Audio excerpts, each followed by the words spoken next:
ajoute la parabolique SAR. Donc, vous voyez ici dans la liste des indicateurs, parabolique SAR sur le prix. Donc je clique sur ajouter. Là aussi on laisse les paramètres classiques de la littérature ou Alors là il serait intéressant également de faire une petite expertise et d'augmenter peut-être les paramètres du SAR, mais on va rester pour le moment sur quelque chose de standard. Parfait. Donc ça y est, on a nos indicateurs. D'autres indicateurs à rajouter, je ne pense pas, hein, pour cette stratégie. Donc, comme tout à l'heure, on va donc aller élaborer, on va créer notre stratégie, donc en allant là aussi sur le petit plus. On clique sur Pro Backtest et Trading automatique. Vous voyez, la stratégie qu'on avait créée dans le cadre du Labo 1 est toujours là. Hein. Donc si on souhaite la réutiliser, on peut le faire sans souci. Donc là, on va faire créer. On va lui donner un nom, on va l'appeler Stéphane. Donc Stéphane à l'achat. Donc on y va pour de l'achat. Le concept marcherait en vente, hein, on ferait exactement l'inverse. Sauf qu'on aurait quand même en vente, on aurait toujours un ADX qui monte, puisqu'on aurait toujours le niveau 25, mais on mettrait simplement les DI- inférieurs au DI+. On verra sur l'ADX, juste après on pourra le mettre en plein écran. Alors allons-y, donc la condition numéro 1. Donc là vous avez vu, j'ai cliqué sur la partie qui m'intéresse. Donc j'ai cliqué sur l'indicateur c'est DMI, hein. DMI, c'est bien ça, DMI. Oui, il faut que là, en fait, on aille sélectionner DMI+, DMI+, et on va demander à ce que le DMI+, soit strictement supérieur au DMI-, pour s'assurer qu'on ait un mouvement qui soit quand même plutôt haussier que baissier. Donc là, le DMI+, c'est la ligne verte ici. La ligne verte et le DMI-, donc la ligne rouge. Alors ça, c'est notre première condition. La deuxième condition va être sur la ligne noire de votre indicateur qui est l'ADX. Vous voyez bien hein, sur ce graphique que lorsque le... Est-ce que tu peux... Sur ce mouvement de hausse par exemple, vous voyez que bon, à ce moment-là, les DI+, sont supérieurs aux DI-, donc probabilité d'avoir la naissance d'un mouvement, mais qui va se confirmer avec un ADX qui monte et qui atteint un certain niveau. Alors si vous prenez le niveau ici, le niveau 60, pour intervenir, là vous allez intervenir en mode course, un petit peu. Donc il va falloir essayer de trouver un niveau pour intervenir plutôt dans cette zone-là et de profiter de l'inertie du mouvement. L'idée, si vous voulez, c'est on va mettre 25 pour commencer, 25 ce sera là, donc ça veut dire qu'on achèterait grosso modo ici, et vous voyez que c'est pas idiot de gérer la position ultérieurement avec, en testant, parce que là pour l'instant on va avoir un objectif et un stop, en gérant la position avec le SAR. Vous voyez, on sortirait quasiment au plus haut par rapport à ce mouvement-là. Donc on se dit, tiens, peut-être que l'idée n'est pas si bête que ça, mais ça demande à être testé sur la durée, bien sûr. Donc ici, c'est vrai qu'avec un micro, c'est un peu moins facile. Donc, oui, alors justement, on va donc déterminer la deuxième condition. Donc la deuxième condition, on avait parlé de l'ADX. Croise à la hausse, oui, l'ADX croise à la hausse le niveau 25. Donc ici, voyons, j'ai indiqué donc croise à la hausse, l'ADX croise à la hausse, et on va remplir ici la valeur, et on va remplir donc directement, on met 25, sachant qu'on pourra jouer aussi sur ces caractéristiques. À mon avis, je pense qu'il faudrait mettre un petit peu plus, mais on verra, ça c'est l'autre conférence à venir, l'optimisation qui nous montrera un petit peu l'intérêt de monter ou pas. Alors on valide, ça y est, on met des stops et des limites. Hein. On avait dit, selon le cahier des charges, en fait, un stop à 20 et un objectif à 40. Alors allons-y, donc je clique sur stop et limite, j'active le stop, donc ici à 20 points. On va cliquer sur l'onglet limite, j'active la limite, donc cette fois-ci à 40 points, donc pour bien respecter mon ratio risque-reward, ou reward-risque, puisque j'ai vu que tu disais l'inverse. Moi je dis risque-reward, et toi? Reward-risque. Mais c'est vrai que les anglo-saxons disent risk-reward, moi je dis reward-risk, parce qu'en fait, quand on dit souvent un reward-risk supérieur à 1, et pour avoir un risque supérieur à 1, on divise bien le reward sur le risque, en fait, et pas le risque sur le reward, sinon ça sera inférieur à 0. Ce sont les Anglais qui font souvent les choses à l'envers.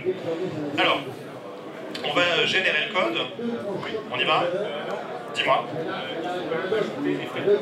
Ok, alors ça on peut les faire, on peut les ajouter après une fois que le code est. Donc, disons qu'au niveau de la stratégie, pas d'autres. On est d'accord, hein, pas d'autres éléments à ajouter. Alors je clique sur générer le code. Voilà, mon code est. Alors, ce qui est intéressant, bon là on est passé par un système automatique sans savoir programmer finalement, mais ce qui est intéressant c'est d'apprendre à lire quand même le code pour apprendre un petit peu le langage, parce que tôt ou tard vous serez amené à bricoler un petit peu dans vos codes pour ajouter une instruction. Donc il est intéressant quand même de se faire une culture, je dirais, d'outils pour être à même à modifier directement dans le code sans passer par l'outil de développement assisté. C'est un petit peu, je pense, le lot de tout développeur en herbe qui construira un petit peu son expérience. Alors ne pas oublier, bien entendu, on peut définir un capital initial et on peut définir un spread. Alors ce qui est intéressant, c'est d'appliquer directement un money management de capital. C'est-à-dire que là, si on se fait stopper, on perd 10 fois 200, c'est-à-dire 200 euros. 10 fois 20, 200 euros. Donc, si on part sur un money management de capital intéressant, il ne faut pas qu'on perde plus de 1% de notre capital initial. Donc 200 euros, si on considère que 200 euros c'est 1% de notre capital initial, il faudrait qu'on parte avec un capital quasiment de 20 000 euros. Voilà. Ne pas oublier cette démarche-là, parce que sinon vous pouvez éventuellement prendre trop de risques et cramer le capital en moins de temps qu'il faut pour le dire. Bien entendu, on intègre aussi le spread, c'est-à-dire les frais de transaction, pour avoir un résultat net de frais de transaction. Alors là, compte tenu de la structure du code, on est sur les CFD qui tournent 24-24, grosso modo. Il n'y a aucune instruction qui dise pour le moment qu'on prend position pendant l'ouverture des marchés et on sort à la clôture des marchés. Donc là, on va quand même lancer ça, c'est-à-dire que le code va tourner 24 heures sur 24, mais il va falloir faire une estimation du spread. Parce que entre 8h et 9h et entre 17h30 et 22h, le spread est de 2, la nuit, le spread est de 5, en pleine journée, le spread est de 1. Donc là, on va faire une estimation du spread. On peut faire une estimation du spread à 3, par exemple, pour coller le plus près possible aux frais de transaction qui vous seront impactés. C'est peut-être un peu beaucoup, on peut mettre 2,5. Ouais.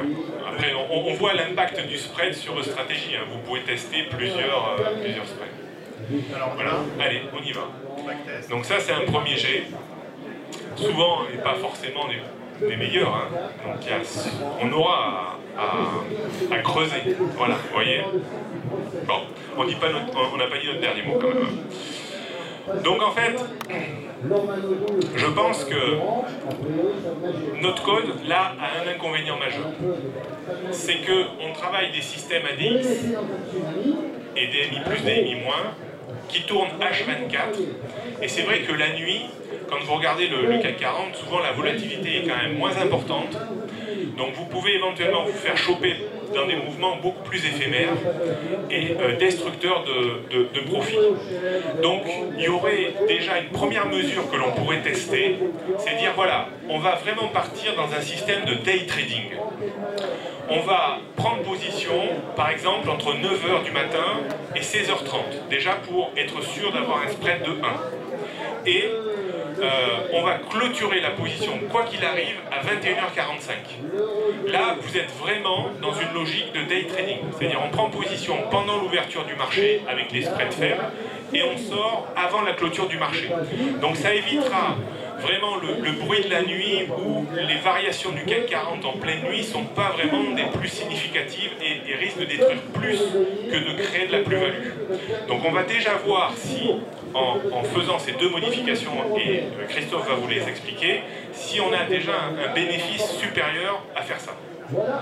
Alors c'est vrai que je ne l'avais pas évoqué tout à l'heure lors du premier labo, mais on m'a posé la question à la pause. Bien sûr, vous avez un manuel d'aide qui est disponible en ligne. Vous voyez ici sur le logiciel ProBuildTime, dans la rubrique aide, vous avez le manuel d'aide et vous avez la programmation des systèmes de trading. Dans ce module, vous allez retrouver un glossaire. Alors bien sûr, vous avez différents exemples. Le glossaire doit être tout en bas, il me semble. Voilà, vous avez ici le glossaire avec tous les différents paramètres que vous allez pouvoir ajouter donc, au travers de votre stratégie, avec là aussi l'implémentation, c'est-à-dire que voilà, quel est le mot que vous devez ajouter et qu'est-ce qu'il faut ajouter derrière. Donc là, en effet, comme Stéphane le disait, on va ajouter des éléments en termes d'horaire. Ah, la plateforme a disparu.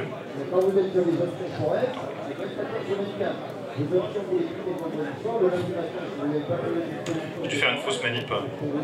C'est pas très grave. Attends. C'est pas grave. Bon.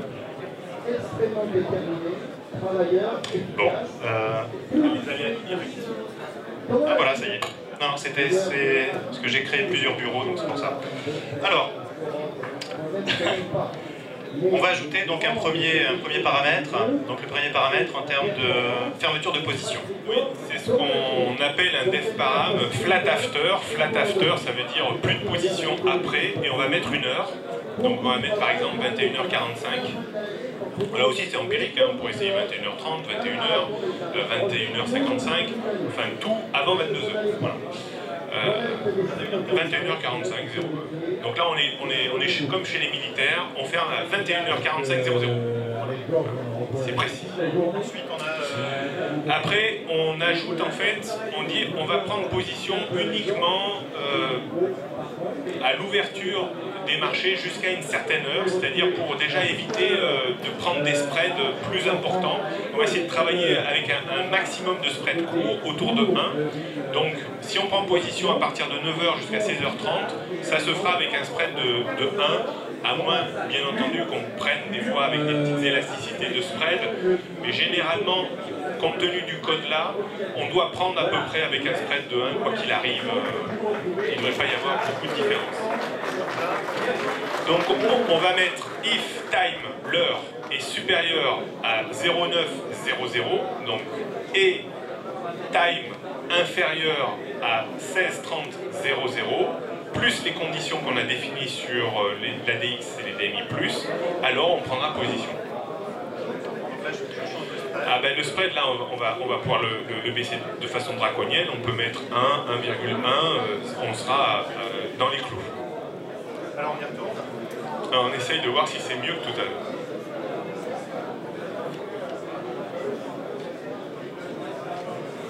Alors c'est pas beaucoup, enfin je sais pas, faudrait regarder, mais c'est pas encore très convaincant. Alors, je vous ai dit que je pensais moins que le système DMI à 25 était un petit peu trop court. On va essayer de monter un petit peu ce niveau, juste pour voir l'impact sur la stratégie. On va essayer de mettre par exemple 29. C'est-à-dire pour essayer de prendre un mouvement qui est déjà vraiment un peu plus installé que celui que l'on prend avec un ADX à 25. Donc on va mettre 29. Voilà.